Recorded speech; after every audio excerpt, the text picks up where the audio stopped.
my colleagues, and I yield the floor. Madam President. The senator from Tennessee. Madam President, I ask consent that Republican senators be permitted to engage in a colloquy during our time. Without objection. Madam President, I thank you.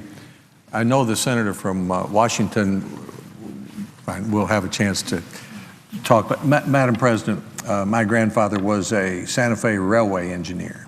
He lived in Newton, Kansas, and so far as I could tell, he was one of the most important men in the world. I was about 5 or 6 or 7 years old when I would go out there. He drove one of these great big steam locomotives.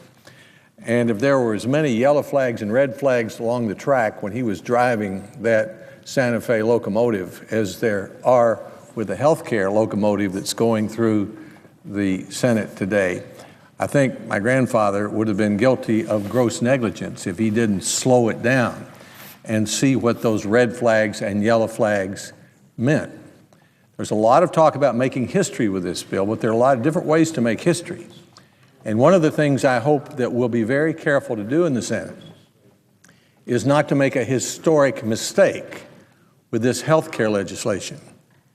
Now we have even one more red flag to consider. Came out last night from the chief actuary, Richard Foster, of the Center for Medicare and Medicaid Services. The Center for Medicaid and Medicare Services is not a Republican organization nor a Democratic organization. It's in the Obama administration. But it's the agency in charge of the federal government spending for health care, which according to Mr. Samuelson, who wrote a column in Newsweek recently, was 10% in the year 1980 and 25% today of our government's total expenditures. And if we'll go back to the reason we started all this debate on health care, let us remember that the reason we started the debate was first to see if we could bring down the cost of health care, because the red flags and the yellow flags are everywhere for small businesses, for individuals, for our government. We cannot continue to afford the increasing cost of health care in America, so our first goal here is to bring the cost down. Yet, Mr. Foster, the chief actuary of the Centers for Medicare and Medicaid Services, in a lengthy report delivered last night on the health care bill, most of which we've seen, but some of which we don't know about yet, still being written in the back room, says that it will increase costs. Instead of reducing costs, it will increase costs.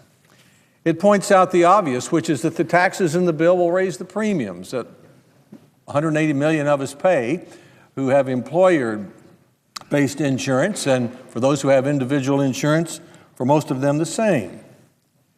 It talks about the millions of Americans who will be losing their employer insurance by the combination of provisions in this bill, many of whom will end up in Medicaid, where 50% of doctors won't see a new patient.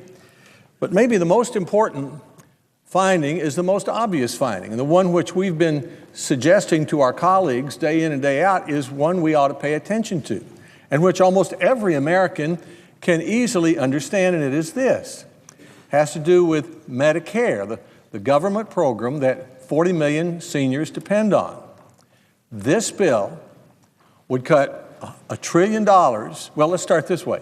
Medicare, the program we depend on, its trustees say it's going broke in 5 years. It's already spending more than it brings in, but it'll be insolvent between 2015 and 17. Those are the Medicare trustees. What does this bill do to that? If I could just finish this point, what does this bill to do that? It would cut $1 trillion out of the cut, and I would ask the senator from Arizona, if the program is going broke, and if you cut $1 trillion out, and then it has been suggested over the last few days we add several million more people in, what do you suppose the result will be? The answer is obviously that I don't know, and I'd like to say to the senator from Tennessee, and Dr. Barrasso is here as well, I'm not sure how, a lot of Americans have heard of the Congressional Budget Office. I'm not sure many have heard of the Centers for Medicare and Medicaid Services, which is part of the Department of Health and Human Services. Aren't they the people whose entire focus is not on the entire budget, as CBO is, but just on Medicare and Medicaid so that they can make determinations as to the future and impact of various pieces of legislation on the specifically Medicare and Medicaid. Is that a correct The assessment? senator from Arizona is exactly right, and if I believe I have my figures right, I think Mr. Samuelson said in his column the other day that in 1980 the federal government was spending 10% of all our dollars on health care. Today it's 25%, and this is the agency that's in charge of that massive federal expenditure every year. I think, my friend, because the findings as of December 10th, 2009, which is entitled Estimated Financial Effects of the Patient Protection and Affordable Care Act of 2009, as proposed by the Senate Majority Leader on November 18, 2009, has some incredibly, almost shocking results. I would say that to my friend from Tennessee, we knew that this does not bring, the bill before us does not bring costs under control. But as I understand this, and it is pretty, may I say, Talmudic in some ways to understand some of the language that's in this report, but isn't it true the Reid bill, according to this report now, creates not the Republican Policy Committee, but the Centers for Medicare and Medicaid Services, doesn't it say that the Reid bill, I quote, creates a new long-term insurance program called the Class Act that the CMS actuaries found faces, quote, a very serious risk, unquote, of becoming unsustainable as a result of adverse selection by participants. The actuary found that such programs face a significant risk of failure and expects that the program will result in, quote, net federal cost in the long term. And then I'd like to mention two other provisions to my friend from Tennessee, and Dr. Barrasso, who is very familiar with this, not only as senator, but Medicare and Medicaid services. The Reid bill funds $930 billion in new federal spending by relying on Medicare payment cuts, which are, quote, unlikely to be sustainable on a permanent basis. As a result, according to CMS, providers could, quote, find it difficult to remain profitable and absent legislative intervention might end their participation in the Medicare program. The Reid bill is especially likely to result in providers be unwilling to treat Medicare and Medicaid patients, meaning that a significant portion of the increased demand for Medicaid services would be difficult to meet. They go on to say, the CMS actuary noted that the Medicare cuts in the bill could jeopardize Medicare beneficiaries' access to care. He also found that roughly 20% of all Part A providers, hospitals, nursing homes, etc., would become unprofitable within the next 10 years as a result of these cuts.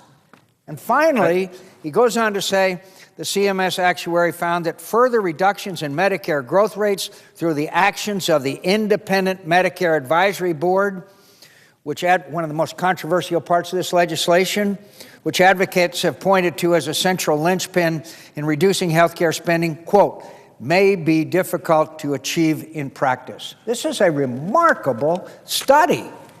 I'd ask my friend. The senator from Wyoming, I agree. I thank the senator from Arizona for being so specific about this and making it clear that this is not a Republican senator talking. This is a Republican senator reading the report of the federal government's chief actuary for the Medicare and Medicaid program. And Senator Barrasso, a physician for 25 years in Wyoming, brought to our attention some of these things earlier this week when he pointed out what this also says. I mean, isn't the point that if we keep cutting Medicare, there are not going to be any hospitals and any doctors around to take care of patients who need care? Well, that is absolutely.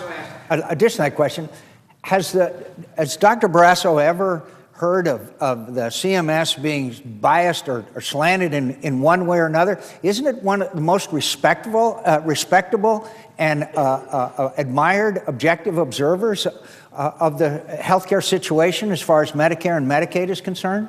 Well, my answer to that is they are objective. And that's why we didn't get this report, and I have the same copy that my colleague from Arizona has, I mean, this just came out, and the reason is because they wanted to take the time to study the bill, which they got the middle of November. So they needed the time to actually go through point by point what the implications were.